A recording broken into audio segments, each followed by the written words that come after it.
जय हिंद साथियों, आज है डे 19 बिनी वेट लॉस जर्नी का, जिसमें मैं करने वाला हूँ 99 केजी से 80 केजी। दिन की शुरुआत मेडिटेशन के साथ।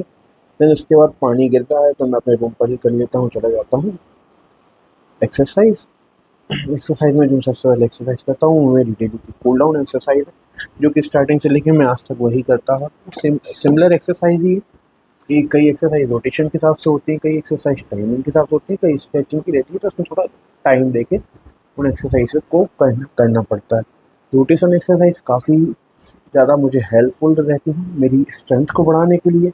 लोग ऐसा कहते हैं कि सोए हुए मसल्स या रात भर से आपकी बॉडी रिलैक्स कर रही थी, तो अपनी बॉडी को हीट करने के लिए। और अगर आपको इंजरीज वगैरह से बचना है और जिससे आपकी मसल्स में पेन वगैरह या मसल्स डैमेज ना हो, तो अगर आप वर्कआउट करते हैं तो उससे पहले आप ज़रूर इस बात का ध्यान रखें कि आप जो नॉर्मल एक्सरसाइजेज रहती हैं जो काफ़ी हैवी नहीं होती, उन एक्सरसाइजेज को ज़रूर करें। इसमें कुछ एक्सरसाइज स्ट्रेचिंग्स की भी होती हैं, तो एक्सरसाइज को करें। और रोटेशन के हिसाब से इसको आप अपनी हैबिट में ज़रूर बना कर रखें कि अगर आप वर्कआउट करते हैं या हैवी वर्कआउट स्टार्ट करते हैं, उससे पहले ये आप एक्सरसाइज ज़रूर करें। और ये मेरे इस एक्सरसाइज का पैटर्न होता है पूरा। अब मैं अपनी मेन एक्सरसाइज करता हूँ, जिसमें आती है सबसे पहले जंपिंग जैक्स। इसको मैं 3 प्रकार से करता हूँ। जंपिंग जैक्स मैं एक बार में कंटिन्यू करता हूँ जितनी मुझसे बन जाए जंपिंग जैक्स, और देन उसके बाद मैं स्टॉप होकर थोड़ा सा 30 सेकेंड का उसमें रिलैक्स कर लेता हूँ। देन स्क्वाट्स लगाता हूँ। स्क्वाट्स भी मैं सेम उसी प्रकार से लगा रहा हूँ। इसको टाइमिंग के हिसाब से नहीं लगा रहा हूँ, पर इसको मैं लगाता हूँ स्टेप्स एक बार में मुझसे जितनी भी लग जाए। 2 प्रकार की लगाते हैं, एक सिंपल स्क्वाट्स लगाता हूँ और दूसरी में जो अभी आपको दिख रही है ये है सूमो स्क्वाट्स। इसमें थोड़े से पैर दूर-दूर होते हैं, इसको सूमो ऐसे ही सूमो समथिंग स्क्वाट्स कहते समथिंग हैं। मैं प्लैंक भी कर लेता हूँ, समथिंग समथिंग ज़्यादा टाइमिंग नहीं होती, पर कर लेता हूँ। और ये मेरी परमानेंट एक्सरसाइज जो कि मेरी बेली फैट के लिए काफ़ी ज़्यादा हेल्पफुल है। स्टार्टिंग में बनती नहीं थी, अब काफ़ी अच्छी बन रही है और काफ़ी सारे राउंड हो जाते हैं। और ये मैंने वीडियो इंस्टाग्राम पर देखी हुई थी, क्रॉसिंग वाली एक्सरसाइज, तो मैं इसको करना चालू कर दिया। और बाकी मैं पुशअप्स लगा लेता हूँ। पुशअप्स में सिंपल वाली ही जो नॉर्मली रहते हैं वही लगा रहा हूँ। और हनुमान दंड भी लगा लेता हूँ। इसको मैंने स्टेप्स में लगाया है, 3-3 के स्टेप में लगाए, 20-20 कंटिन्यू, ऐसे समथिंग मेरी 60 बार हो जाती है। और ये भुजंगासन और पर्वतासन में ये भुजंगासन है, इसको भी कर लेता हूँ। इसको भी मैं काउंटिंग के साथ लग रहा हूँ। देन बाद में रिलैक्स एक्सरसाइज कर लेता हूँ, कूल डाउन एक्सरसाइज, जिससे कि हाथ पाँव में दर्द ना बना रहे। इसलिए कूल डाउन एक्सरसाइज करना काफ़ी ज़्यादा ज़रूरी है। और सबसे लास्ट में मैं इसमें करता हूँ बटरफ्लाई स्ट्रेचिंग वगैरह करने के बाद। और देन यही इसी के साथ मेरा वर्कआउट पूरा होता है।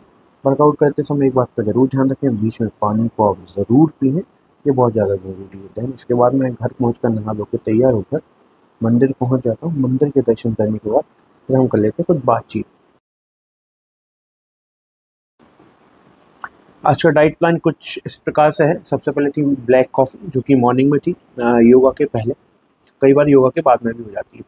और एक्सरसाइज वर्कआउट करने जाने के पहले मैंने खाए हुए थे बादाम सोक करी हुई और अखरोट। देन वर्कआउट के बीच में मैंने पानी पिया था धीरे धीरे, स्लो स्लो इंटेक करके। और पानी जब भी वर्कआउट में अगर आप पीते हैं तो बैठ कर ही पिए, इस बात का विशेष रूप से ध्यान रखें। देन वर्कआउट के बाद मैंने खाई हुई थी ककड़ी, जो कि मेरे सैलेड में आ गई थी। और उसके बाद मैंने खाया था 12 बजे के समथिंग खाना। खाने में मेरी रहा था दाल, रोटी, कद्दू की सब्ज़ी और थोड़ी-सी शिमला मिर्च की सब्ज़ी। और दोपहर में 2 बजे के समथिंग, 2 से 3 बजे के बीच में एक बार फिर से ब्लैक कॉफ़ी। और पेड़ पर अमरूद आ गए थे। अमरूद यानी बिही भी कहते हैं लोग इसको, ये मैंने खाई हुई थी। और जुम्मो को मैंने खाई थी बाजरे की खिचड़ी। ये मेरा आज का डाइट प्लान था। जेम्स क्लियर बता रहे हैं कि आपकी पहचान आपकी आदतों से होती है, ना कि आपके और किसी भी प्रकार के रूप या किसी भी चीज़ से कह सकते हैं। जैसे कई लोगों की हाइट लंबी रहती है तो लोग उनको लंबों के नाम से पहचानते हैं, कई की छोटी रहती है तो उनको टिंगू कहते हैं, कई लोग तुतला के बोलते हैं, कई लोग हकला के बोलते हैं, कई लोग गोरे होते हैं, कई लोग ज़्यादा सांवले होते हैं।